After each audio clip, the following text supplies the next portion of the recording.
Salve, salve! Olá a todos! Estamos aqui com mais um programa Escurecendo as Ideias. E hoje estamos de frente com o pessoal do projeto Meninos e Meninas de Rua. Um projeto que é localizado na cidade de São Bernardo do Campo e já tem uma trajetória há mais de 35 anos. E eu sou fruto desse projeto também. Estou com a Neia e com o Marquinhos.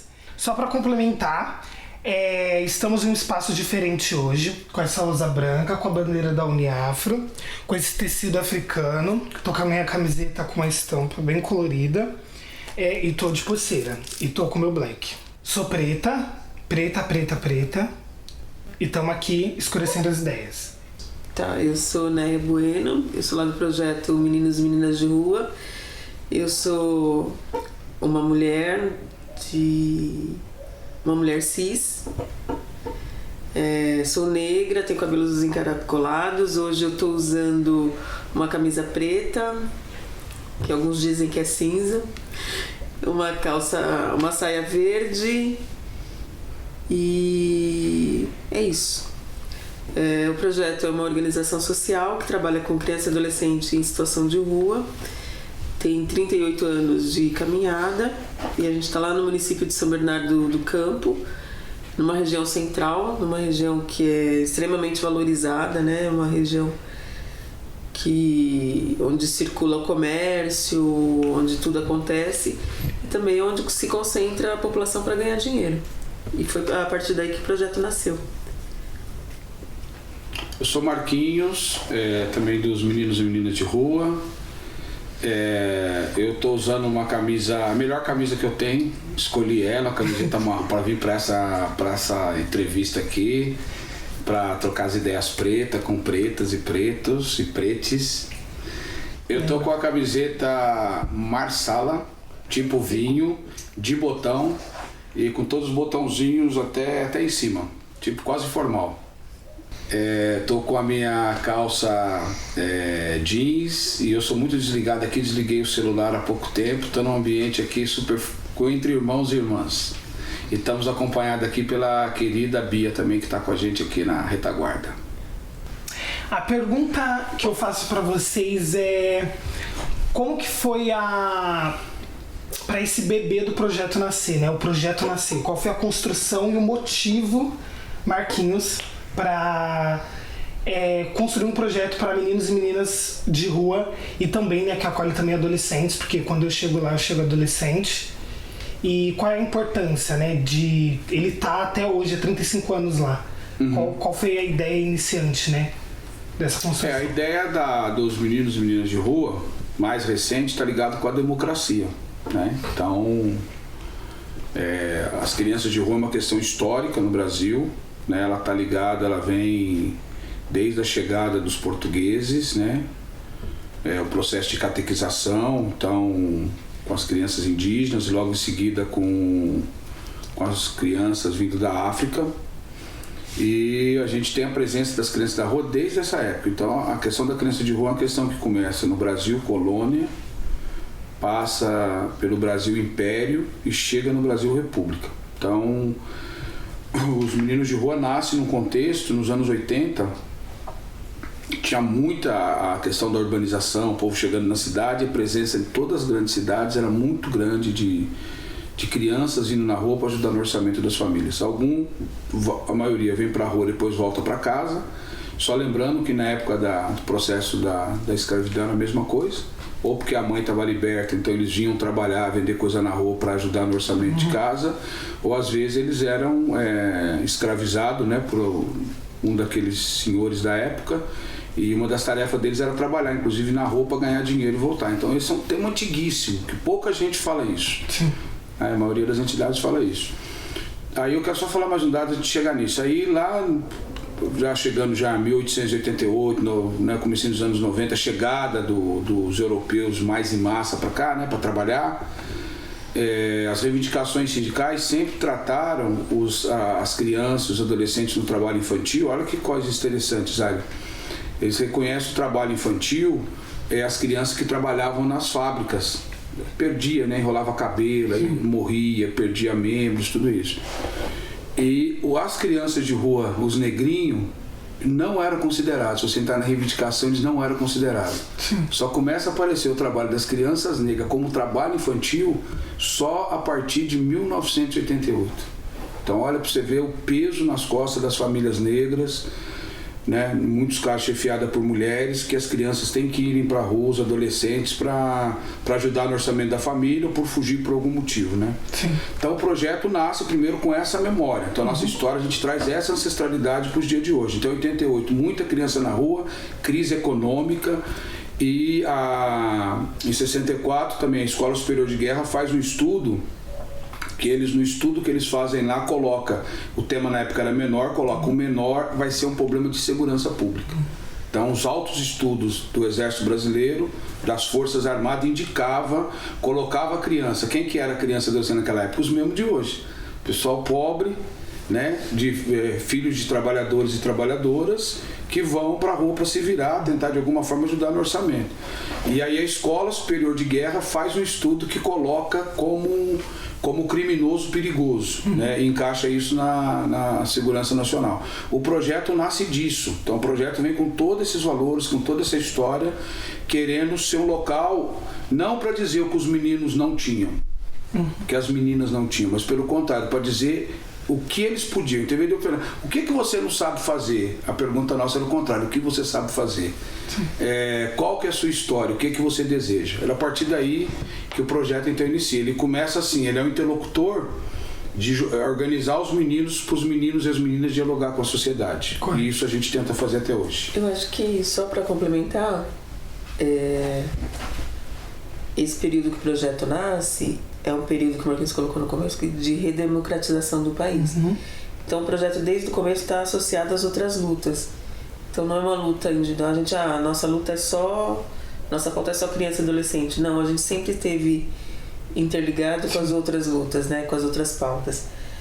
Então acho que isso é importante a gente ressaltar. Porque às vezes as pessoas perguntam, mas vocês é um projeto que trabalha com criança e adolescente, vocês só têm que lidar com criança e adolescente. Não, então a gente está na luta na questão racial, a gente está com a questão das mulheres, a gente está com a questão LGBT, então a gente está com tudo. Correto. Porque a gente transita por todas as coisas, né? Sim. A criança não é um sujeito independente do mundo, né? Correto. A sociedade, né, que faz a criança, né? Que molda e constrói, né, a criança, né, para ela se tornar emancipada, que é a palavra que eu uso quando eu entro no projeto Meninos e Meninas de Rua. Que é a emancipação, como o Marquinhos disse, né, um lugar de você descobrir informações, de você saber os seus direitos, e lá foi esse lugar para mim. Foi o lugar onde eu fiz a minha retificação e foi o lugar que eu descobri quem era eu mesmo, até como mulher preta e travesti. Qual a importância do projeto na vida de vocês? Eu acho que agora tá bem difícil, porque acho que a história do projeto se mistura com a nossa história particular. Com certeza. Então, até a gente às vezes tenta tomar um certo cuidado, né? Porque, pra mim, a gente tava conversando um pouco antes, né? Vamos no Aparelho Luísa. Sim. Se você vai no Aparelho Luísa, você não deixa de estar fazendo uma militância. Tá, correto. E é um lugar que a gente se sente bem. Sim. Então, o projeto entrou na vida da gente de uma forma que a história do projeto se mistura com a nossa vida. E não só por conta do trabalho, mas por conta de ser um espaço de militância. Do que a gente acredita que é necessário para a gente ter uma vida, que todas as pessoas tenham uma vida digna, né? Que todas as pessoas sejam sujeitos de direito, isso que você está falando, né? Que as pessoas possam ser felizes na sua essência. O que é o essencial para ela? O que é para aquela criança, para aquele adolescente? O que é essencial? Né? O que precisa para ser feliz? Sim. A história do projeto tem uma frase boa que a gente fala assim, que a gente termina entrando nessa luta e essa luta de alguma maneira vai fazendo parte da vida da gente. Então reforçando isso, que lá trata-se de educação popular, mas de educação popular que a gente tenta identificar quem é o inimigo histórico do nosso povo e quem são os parceiros históricos das lutas das crianças. Porque as crianças em situação de rua, um tema importante, as crianças, de maneira geral, da periferia, as crianças trabalhadoras, eles são filhos da classe trabalhadora. Né? Então, tem que ter essa dimensão. porque se as pautas, por exemplo, vamos pegar a gente está no ABC, no caso nós lá, né? Então vamos pegar a questão sindical, podia ser outro tema, sindical. Então é importantíssimo que quem faz a luta pelo direito do trabalhador no chão de fábrica, ele tenha a dimensão que as crianças que estão sem escola, ou com escola precarizada, de baixa qualidade, as crianças, os adolescentes que têm dificuldade para ter um serviço especializado na saúde, qualquer outro tema que envolva a criança tem que fazer parte da luta dos trabalhadores, porque esses meninos, essas meninas que nós estamos falando, é filho da classe trabalhadora. Tem uma parte da infância brasileira que ela nasce protegida, né? Ela já nasce com privilégio. Ela já nasce com os privilégios que a cor da pele dela, a história do sobrenome dela garante para ela, né? Todo o treinamento dela é para ser doutor e para ser patrão. Sim. E o nosso é para ficar na subalternidade. Então, entender isso, nós entendemos essa dimensão de criança e adolescente, porque nós vamos entender que todos os grandes líderes também, de algum motivo, né? A infância é uma fase, passaram por essa fase. Então é importante os nossos movimentos adultos entender a criança desse jeito, como parte do processo, né? E nos quilombos ou mesmo nas aldeias, as crianças são parte. A gente tem uma sabedoria indígena que eu gosto muito, Guarani, que eu perguntei uma vez para um cacique, né? Um cacique muito conhecido. Falei, como é que vocês formam os caciques? Como é que formam as lideranças? Ele diz assim, quando a gente está no nosso território, que nós estamos fazendo as conversas com homens e mulheres ou só os homens, e a criança entra. Se ela estiver falando, pode ser o assunto que for. Naquele momento nós paramos para ouvir eles. E aí ele ouve, as crianças levam a sério. Eu falei daí, ela fala assim, aí algumas dessas crianças voltam a participar de novo. E assim nós vamos construindo os nossos líderes. Então, desde pequeno tem esse suporte de ouvir as crianças. Recentemente aqui em São Paulo, para ver como é que é complexo, tinha uns meninos que a gente ia fazer uma matéria, né? Estão falando de nosso povo, mas o povo indígena também, que são irmãos, a gente deve entender isso como uma luta aliada. Eu fui lá e uma parte das crianças não estava estudando. Aí tal, a moral nossa branca, como é que pode, pá, todas essas coisas aí do liberalismo. Aí eu falei pro cacique, cacique, mas por que eles não estão estudando? O cacique falou, eles foram lá e eles estavam dando bolacha para as crianças. E aí uma das crianças foi pegar mais bolacha, a escola não deixou. Ele falou, na nossa cultura a gente não admitimos isso. Se a criança está com fome, vai pegar qualquer um, pega o tanto que quer. E aí as próprias crianças decidiram que não querem ir para a escola. Para nós isso assusta, para a nossa cultura. Mas para a cultura dele, então, a fala da criança tem um peso. Eu acho que a gente tem que voltar ao nosso país adultocêntrico a ouvir as crianças, né? O projeto é um desses pontos de ouvir. Né? É um espaço que a gente escuta as crianças. Entender, né, como a alimentação ela é ancestral, né? Como ela... Primeiro a gente tem que alimentar o corpo para depois alimentar a mente. E isso foi um dos motivos que fez eu ir pro projeto, porque tinha almoço na hora do cursinho, né? Então isso para mim já era para uma mãe que tem um monte de filho e várias dificuldades, né? Para mim era uma porta, né, de refúgio ali. Pelo menos eu tinha uma alimentação garantida o dia que eu ia pro cursinho, né?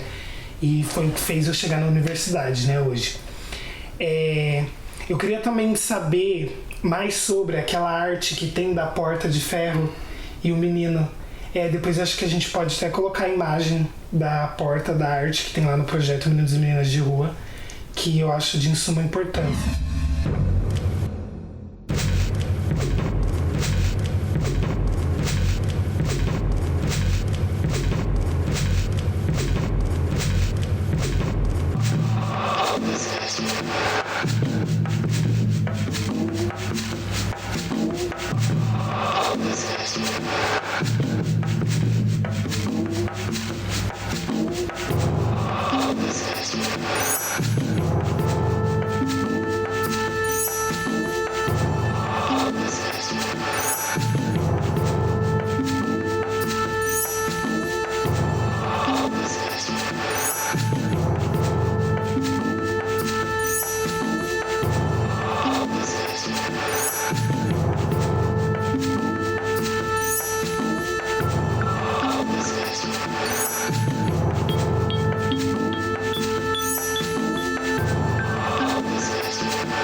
aquela foi uma luta, aquela ali é o seguinte, aquilo nos anos 80, 90, ela é antiga, né?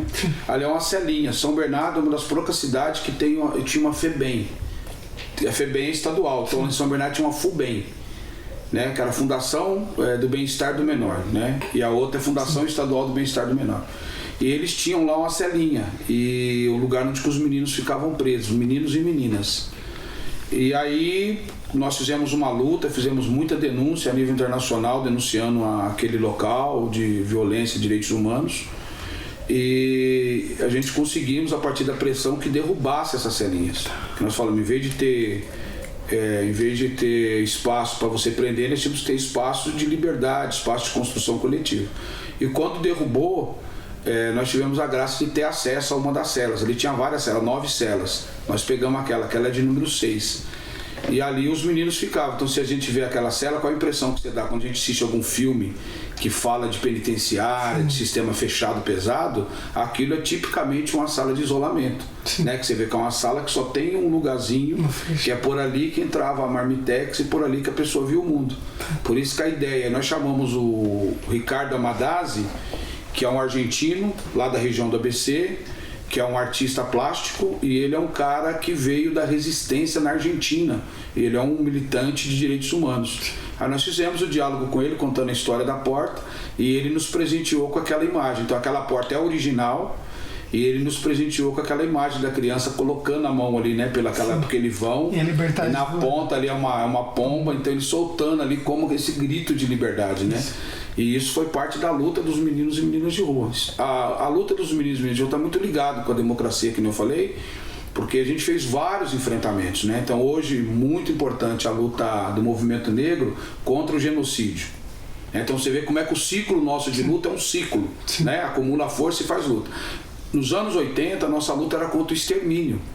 Naquela época chamava de extermínio dos meninos e meninas. Sim. E aí foi um caos assim no Brasil, principalmente em 89, nós temos muita denúncia. Sim. A região do ABC apresentou mais de 100 homicídios, que os jovens da região eram assassinados, né? E tinha muito chamado pé de pato, justiceiro, mão branca, essas coisas todas. Então se organizou isso no Brasil inteiro, não era uma coisa do ABC, era uma coisa do Brasil inteiro. E nós fizemos a denúncia. A denúncia foi tão forte internacional, para você ter uma ideia, que a Anistia Internacional chegou a pressionar o governo brasileiro. Quando alguém do governo brasileiro ia para a Europa, tinha uma faixa dizendo: você assassina as crianças no Brasil. Por que mata as crianças? Então é tudo parte dessa luta nossa também contra a violência. Sim. Aí agora, você vê, depois de um ciclo, o movimento negro já avançou, não é mais extermínio.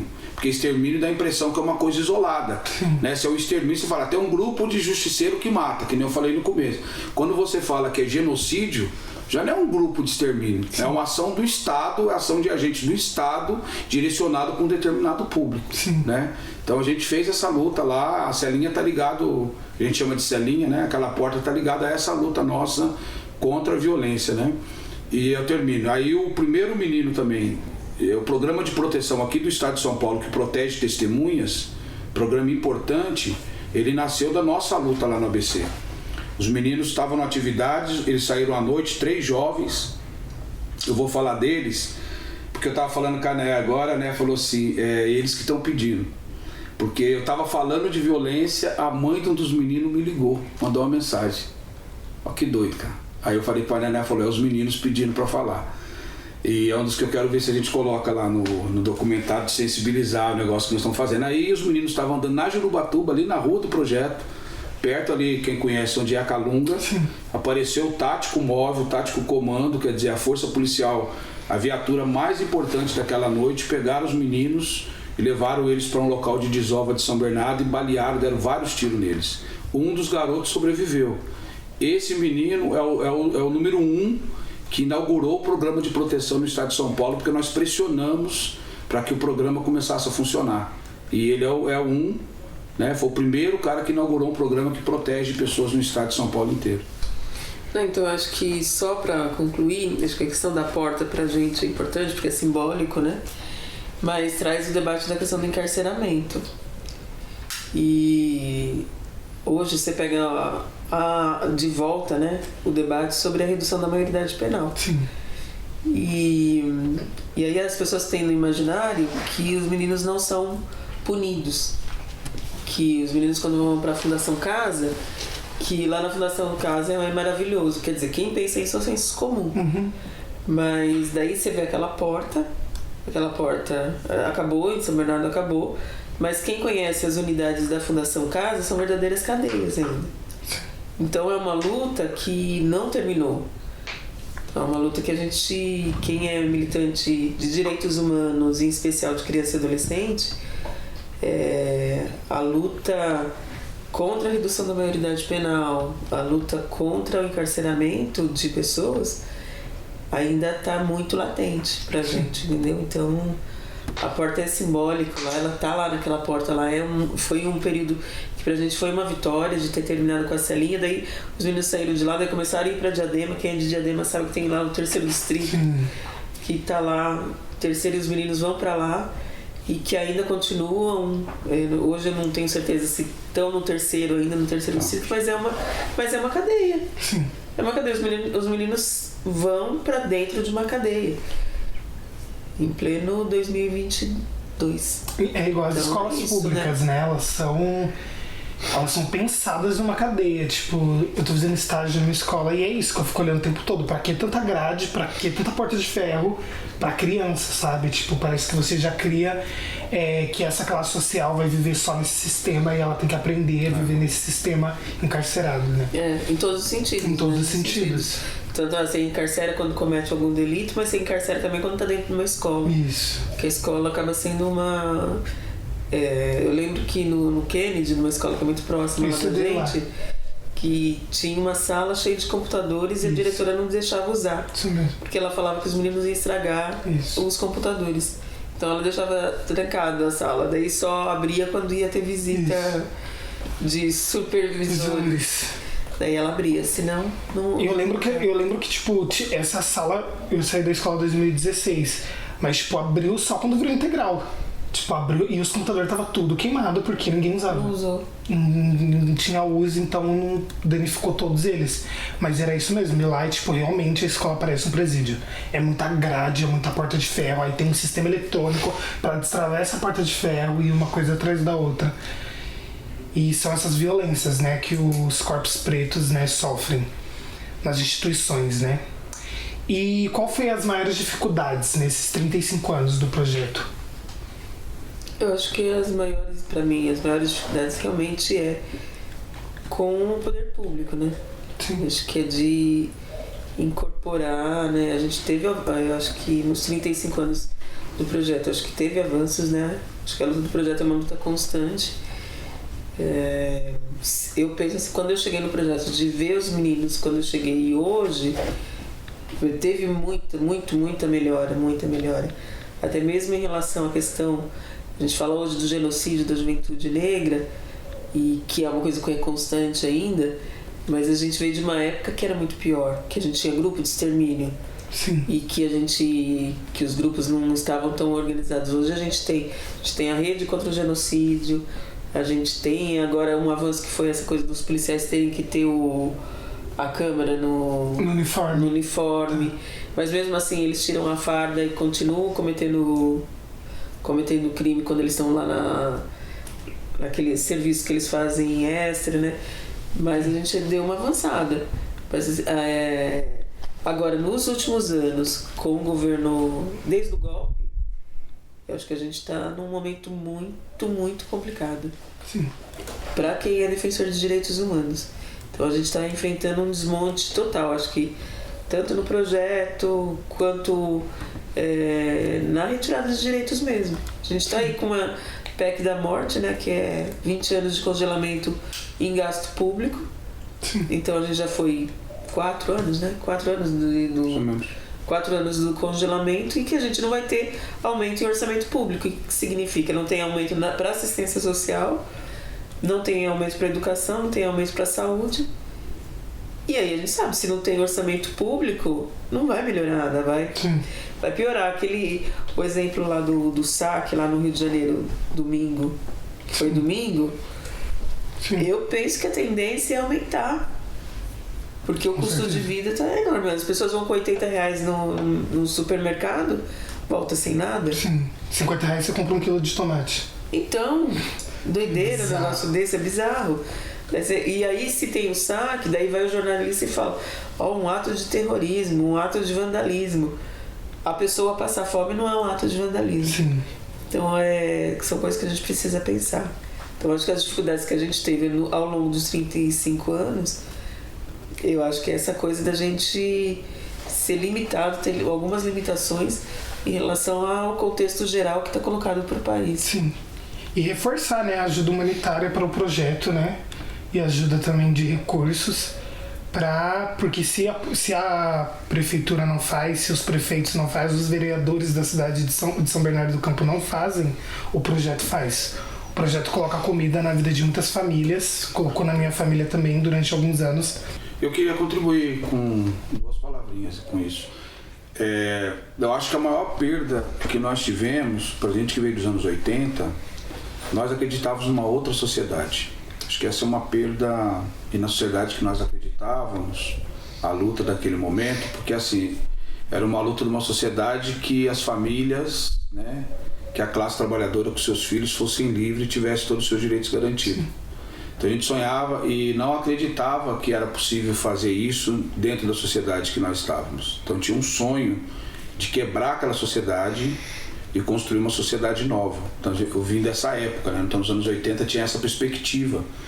Eu acho que os anos, né, foi evoluindo e tal, a gente não teve. A gente agora quer dizer assim, vamos fazer política pública, o problema é política pública, mas o problema na verdade é o Estado capitalista, violentíssimo contra o povo, massacra, violenta o povo, que ele tem nas bases dele, né? O racismo, o machismo, né? E que sufoca as crianças. Então acho que nós somos frutos do impacto que o projeto está tendo, não é só o projeto, que tem um processo de criminalização dos movimentos sociais. Nós estamos juntos, nós estamos sofrendo. Então quando, por exemplo, você acaba com apoio aos sindicatos, criminaliza os sindicatos, quando você ataca as organizações camponesas, quando você ataca a política, né? Você fala que não é política que resolve, começa um monte de movimento chamado de apolítico, né? Então o cara apresenta para a sociedade: eu sou um empresário, mas o cara é empresário, sabe gerenciar, então ele vai saber governar o país, né? Ou se o cara é militar porque ele trabalha em disciplina e tudo mais, então ele vai pôr ordem no país. Quando na verdade de ordem e progresso parece que nós estamos cheios, né?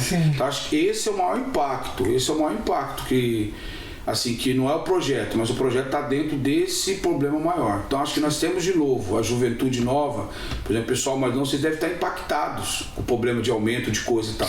Nós que viemos, eu, né, comecei a militar nos anos 80, o preço do arroz subia 3 vezes por dia. Por dia. Você pegava um preço de manhã, um preço depois do almoço e no final da noite tinha outro preço. Né? Então era uma inflação enorme. Mas lá tinha um sonho. O sonho nosso era: vamos acabar com esse país, vamos desmontar, destruir todas essas estruturas que tem, vamos reconstruir uma estrutura a partir dos trabalhadores, a partir das trabalhadoras, a partir dos homens, das mulheres de luta, né? A partir das igualdades, junto com as crianças. Então isso nós perdemos, né? A gente perdeu essa perspectiva. Então o projeto é fruto disso, ele é perseguido talvez por essa independência, porque a gente não fica só no campo de criança e adolescente, como a Né falou, a gente está ligado à questão da mulher, questão negra, questão LGBTQIA+, a questão do sindicato. Então a gente ampliou, porque a gente entende que a questão das crianças, discutir criança é em todo lugar também, né? Então, essa acho que é a pior, eu tenho a impressão assim que é a pior violência, porque, um exemplo, hoje a gente está vendo coisa pequena, a gente está vendo, por exemplo, um monte de negro num monte de espaço. Então dá a impressão que mudou, mas não está mudando nada. Assim, ainda de novo ele tá pincelando. Então fala, agora eu tenho um artista negro, legal, mas o povo continua lascado.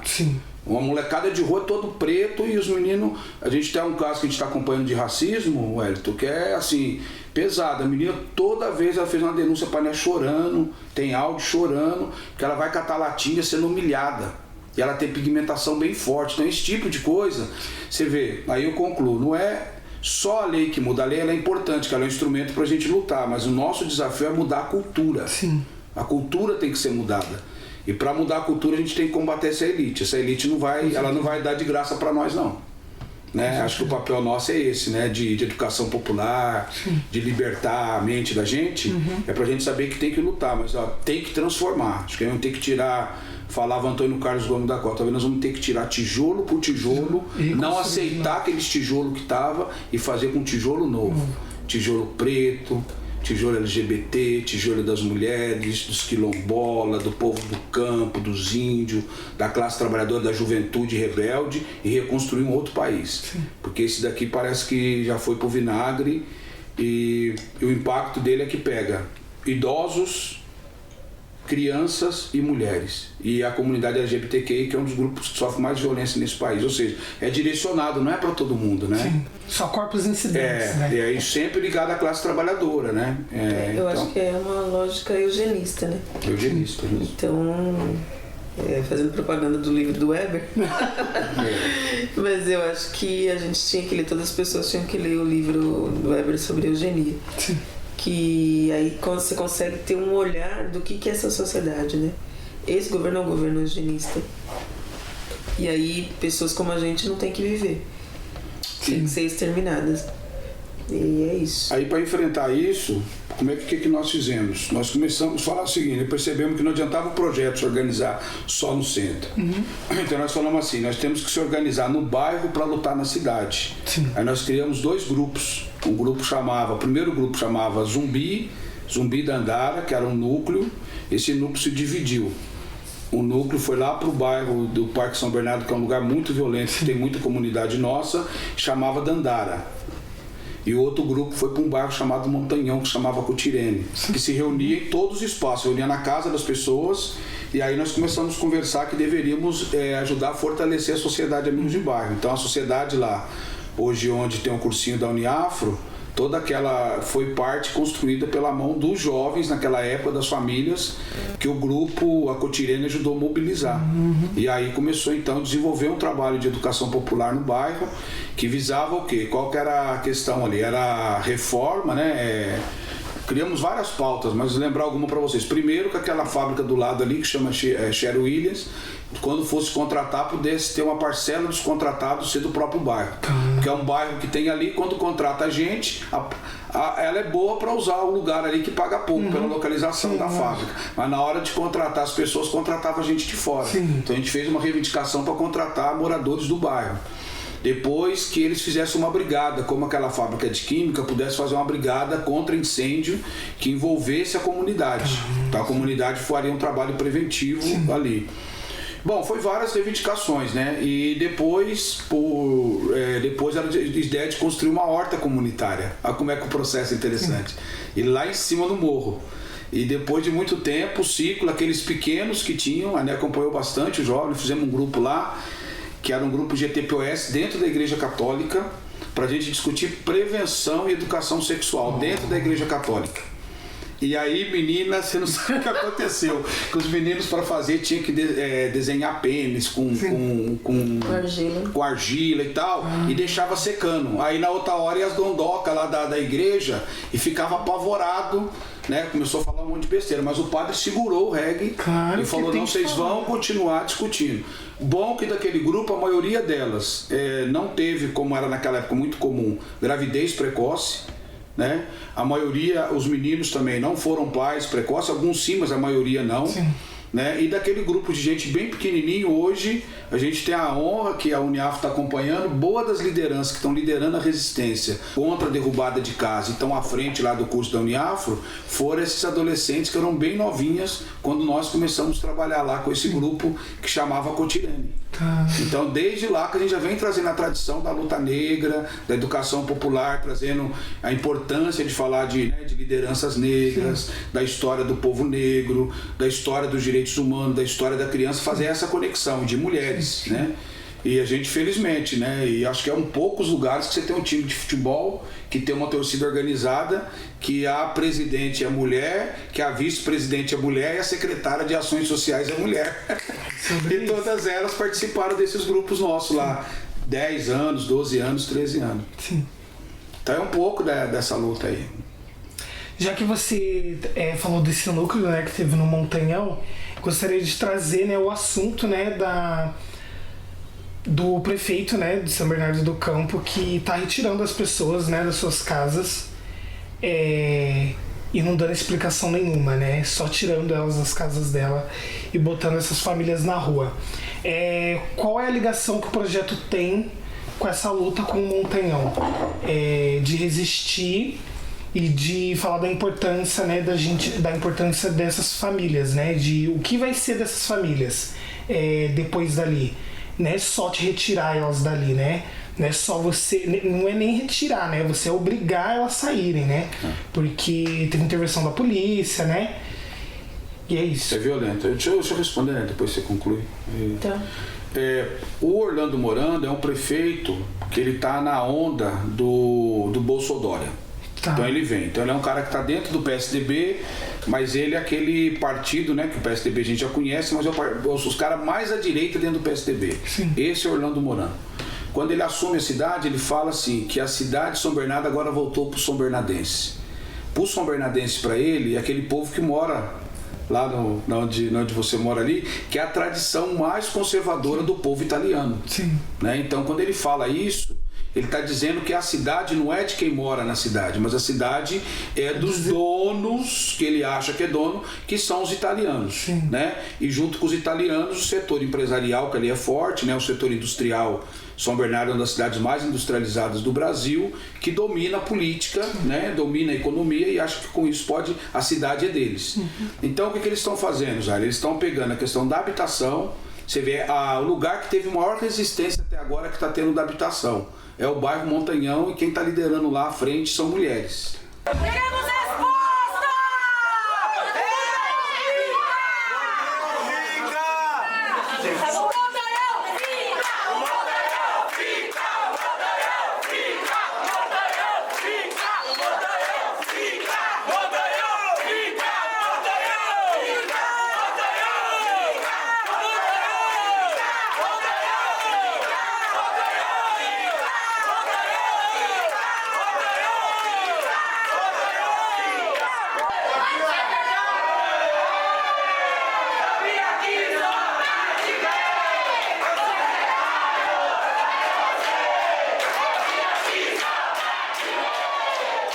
A secretária adjunta de habitação, ela nos recebeu.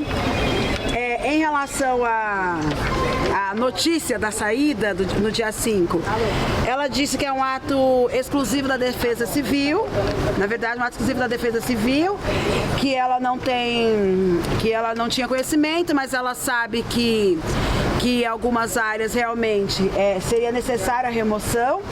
Necessária a remoção até mesmo para que se proteja a área que tem como ser preservada.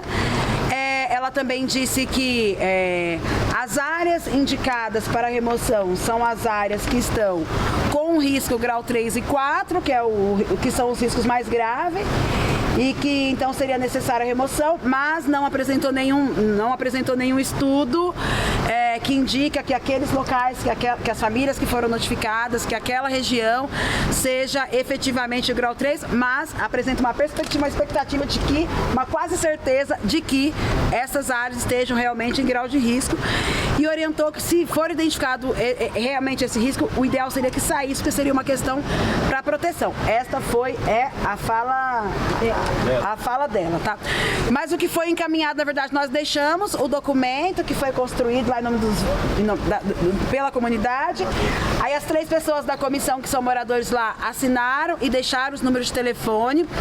Ela se comprometeu, aquele documento que foi o documento produzido, ele vai passar pelos trâmites aí na prefeitura e vai ser dada uma resposta, mas aí foi solicitado que eles dessem uma resposta pelo menos em 2 dias. A gente levou também a importância de que, se de fato existem áreas de risco, que as pessoas não podem sair sem uma contrapartida digna. Não tem como sair, pagar R$315 de aluguel, a gente só vai achar em outra área de risco e não vai ser por esse valor, vai ter que tirar da boca. A gente levou isso também, que a Secretaria de Habitação precisa reformular suas contrapartidas para as pessoas que estão em área de risco. O que tem a gente não aceita, e a gente deixou claro. né? Que se de fato houver ali um apontamento de caso a caso, de que de fato aquela família esteja em risco, não dá para ela sair para abrigo, não dá para ela sair e pegar R$315 por 3, 6 meses. Isso aí já está ultrapassado, isso nunca serviu antes, quem dirá agora, depois da pandemia, com todo mundo desempregado e às vezes precisando de ajuda para sobreviver. Isso daí a gente não aceita, isso foi colocado também, né? Colocamos também a questão de dizerem, de publicarem em redes sociais, né? Que está suspenso, eles não sabiam disso, ou seja, não se apeguem nisso, isso não é real. Ela vai tentar entender o que é isso, por que essa fala foi feita. É o quê? Porque não dá pra gente falar assim, não, a gente tem mais tempo para conversar, para negociar, porque tá suspenso dia 5. Isso por hora não é verdade. Tá tudo porque bem, nem você tá eles em sabiam casa? disso. Então saímos com essas propostas de ter um retorno em no máximo 2 dias. Já tô indo pra casa. Para a gente entender se esses interesses, qual o grau desse interesse, dessas emoções, tá bom? Então é isso, a gente segue mobilizado, a gente segue em comunicação, porque nada além do que foi proposto, nada menos do que foi proposto a gente vai aceitar. Então você tem uma ligação direta com o projeto pela história que eu contei. Sim. O outro lugar de resistência da juventude é a Praça da Matriz. Sim. Quem estava lá na primeira atividade deles, eles fizeram um momento lá da Matriz só agradecendo o projeto e falando para todo mundo apoiar o projeto nesse momento da campanha. Porque aquele jovem, boa parte deles, começaram a se reunir, passaram pelo projeto Meninos de Rua também. Salve, salve! Já começou. Estamos aqui, TV Uneafro, na Batalha da Matrix, aqui em São Bernardo do Campo, onde a batalha já acontece aqui há mais de 6 anos e novamente sofre uma repressão aqui violenta por parte do Estado. A prefeitura aqui organizou o campo para a repressão e a intimidação aí da rapaziada que faz o som, que curte a praça, que faz aqui o som sem incomodar aqui ninguém, e a repressão aqui do prefeito Orlando Morano continua.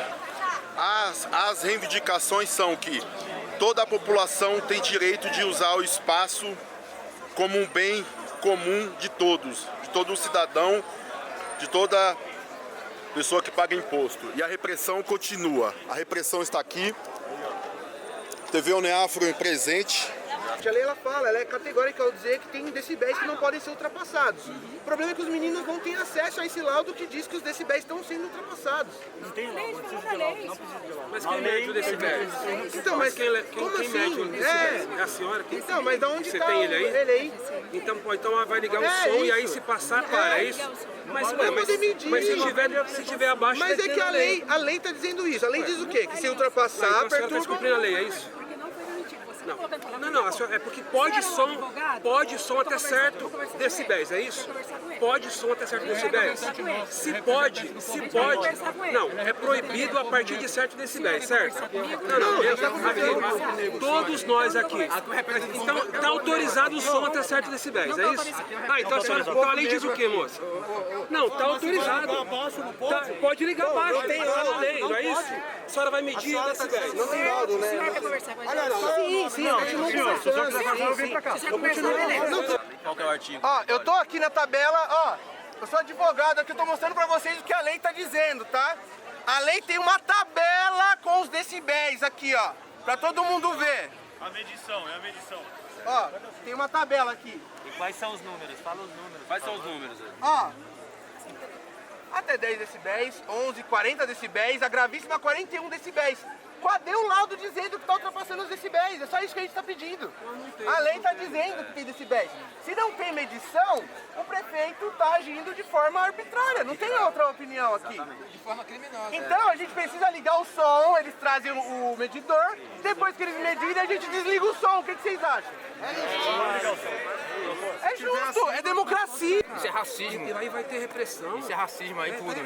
A juventude preta tá aqui, a juventude negra tá aqui, a juventude negra da periferia tá aqui. Isso é racismo isso aí. Racismo institucional, isso aí tem um nome, racismo institucional. Não deixe isso acontecer. Está no salão, isso é o comandante. Não deixe isso acontecer. Não deixa. Agora a gente vai exercitar democracia aqui agora. Democracia. Olha ao redor. Tem casa? Olha ao redor, tem casa nessa porra.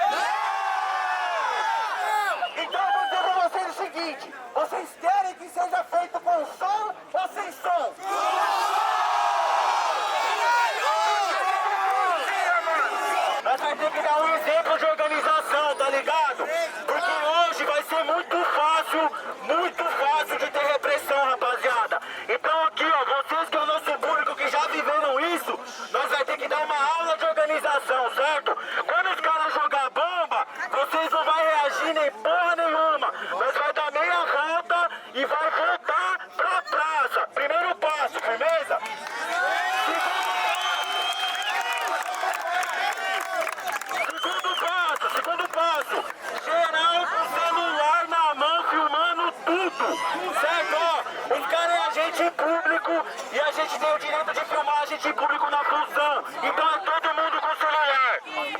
Certo? Não esquece de marcar a batalha nisso também, certo, família? Todo mundo com o celular na mão, firmão. E ó, outra coisa, terceira coisa. Se os caras tiverem sem identificação, pergunta qual que é o nome dele. Agora uma pergunta. É no seu colo da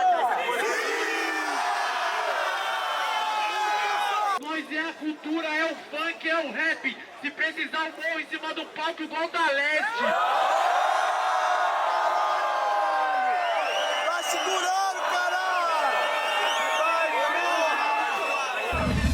Então você vê os dois movimentos de resistência que está tendo na cidade tem vinculação.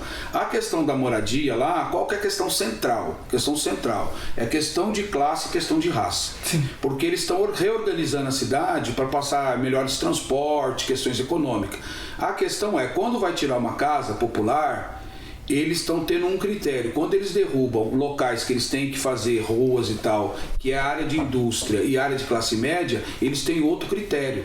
Então, por exemplo, tem lugares onde que está a indústria, eles não derrubaram até agora, porque eles têm um lobby, a indústria falou, eu quero tanto para você ampliar a rua aqui, e aí está em negociação, então eles não chegam derrubando. Sim. Quando chega na classe média, eles falam assim, quanto custa seu imóvel?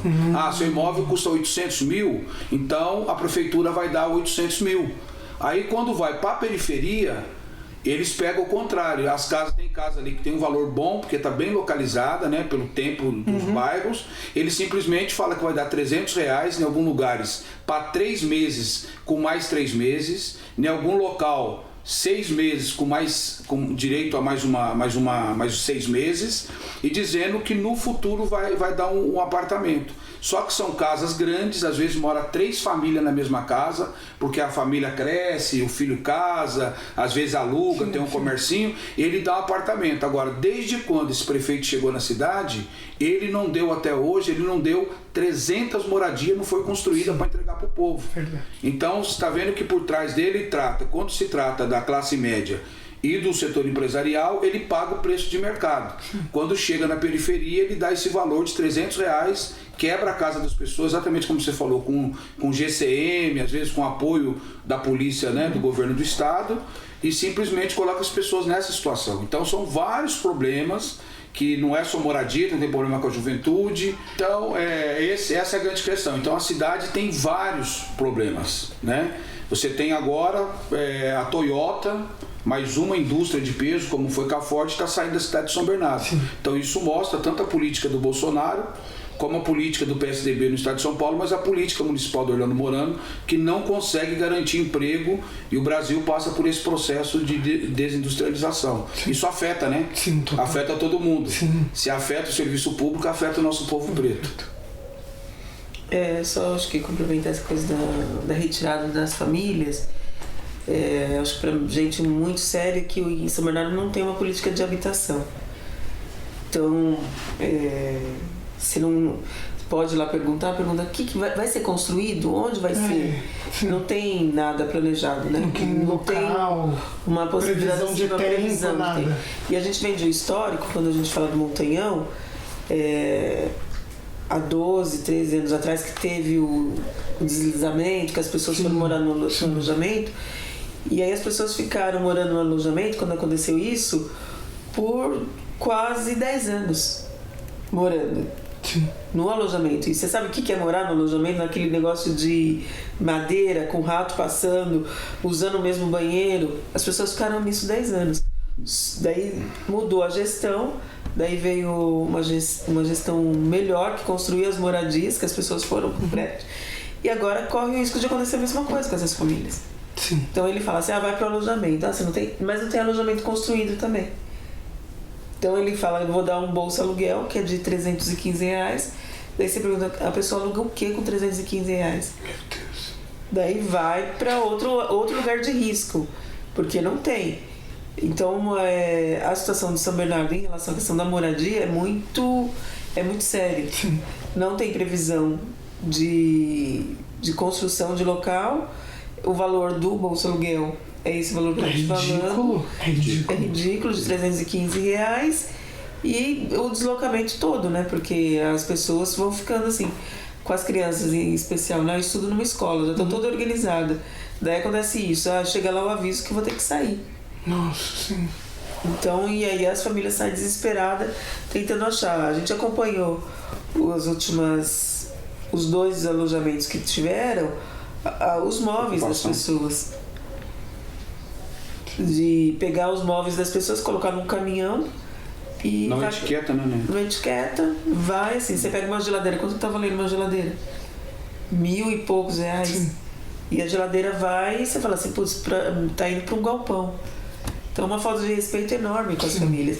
E ele trata essa questão da moradia como um caso de segurança pública. Correto. Então você vai acompanhar, você vê muito mais GCM lá do que o pessoal da assistência. Isso mesmo. Então você chega lá, tem umas 10 viaturas. Daí você vai falar, quantos assistentes sociais tem aqui? 2. Então é uma coisa assim que é surreal a forma que ele trata. Mas é um jeito, eles têm uma coisa em São Bernardo assim, ele tem um jeito muito da coisa da higienização. Sim. Da limpeza, sim, entendeu? Então assim, tem que deixar tudo... Eu concordo. Tem que deixar tudo limpo. Então tudo que ele julga que tá enfeiando a cidade, ele quer tirar. Sim. Foi igual aquela praça que tem na Faria Lima, né? Louro tipo... não, a outra mais pra frente, lá para o terminal. Sim, lá tipo, tava cheio de moradores, né, de rua, lotado, do nada eles quebraram todas as árvores, demoliram tudo. Foi isso mesmo. Tipo, aqui vamos só limpar. Não, só vamos limpar, porque é só onde o padre passa, né? É pesado, é isso mesmo. Presta atenção nessa situação dos alojamentos que a Ana estava comentando. Quando eles colocaram o pessoal nos alojamentos, o que facilitou? O movimento social organizado de luta por moradia, e nós estávamos lá também, ajudava a organizar o pessoal que estava no alojamento. Está todo mundo em alojamento, você chama uma reunião, quando que vai entregar, mais fácil para mobilizar. Qual que foi a estratégia do Estado de São Paulo? É fazer o Bolsa Aluguel.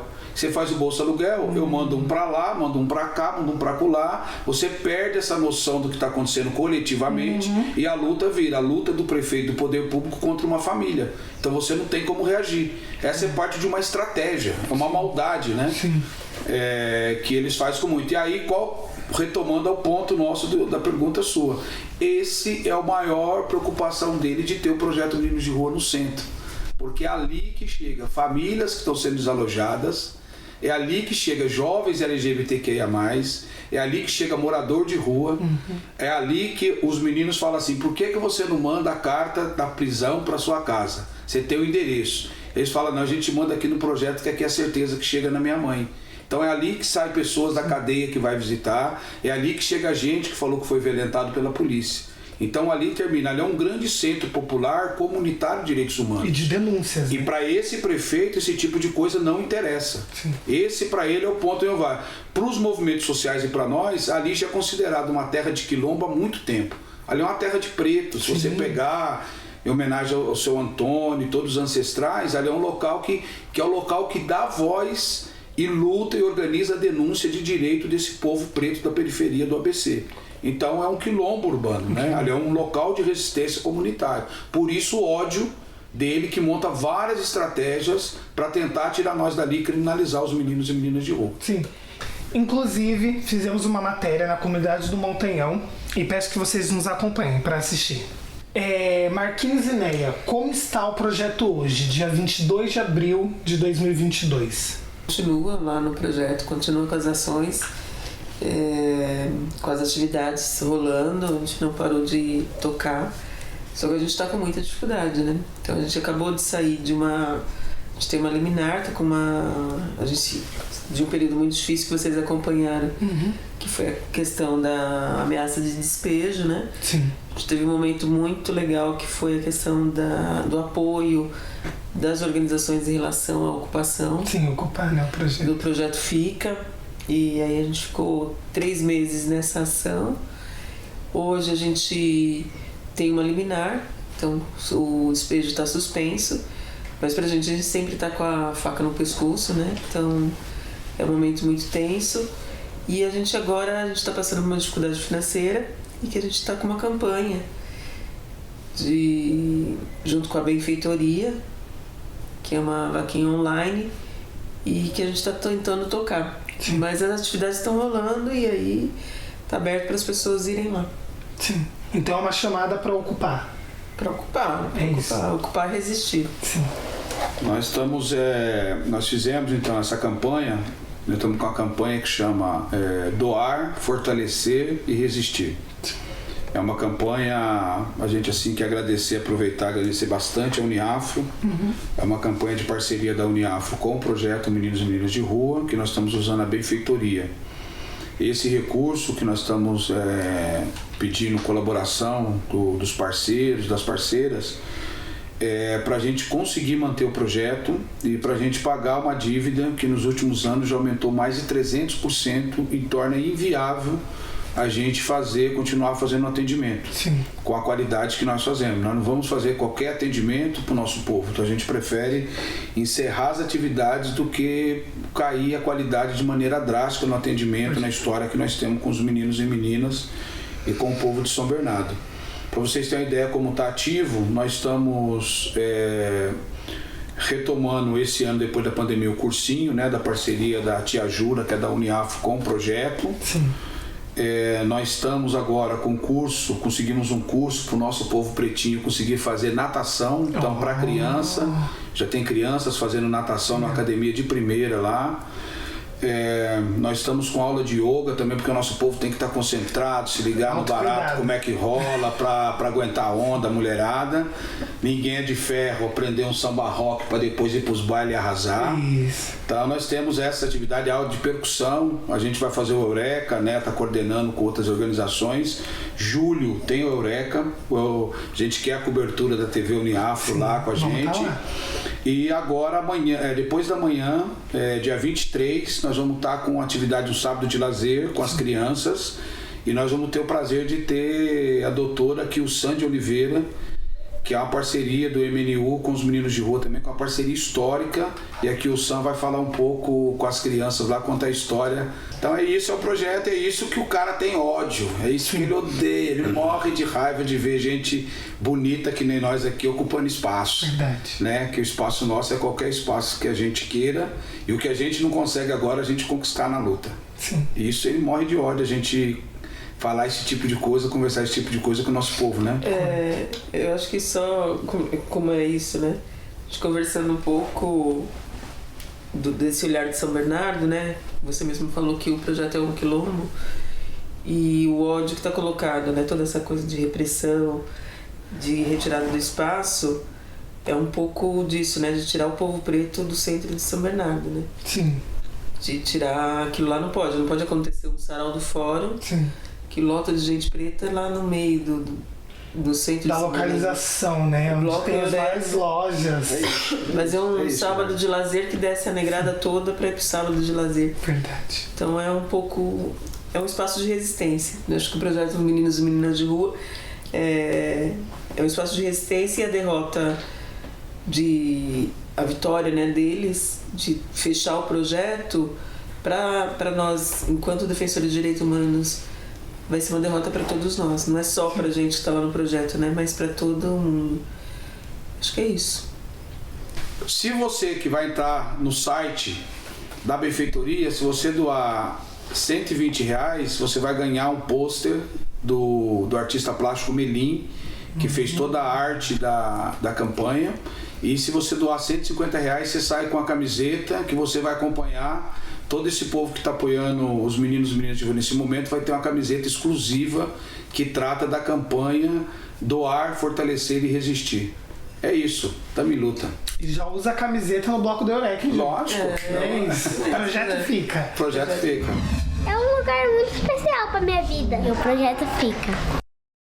Agradeço a presença do Marquinhos e da Neia. Quero também, né, deixar para vocês a importância do projeto Fica. Não esqueça de seguir nas redes sociais o projeto Meninos e Meninas de Rua no Instagram e Facebook e também a TV Uniafro. Fiquem com Deus.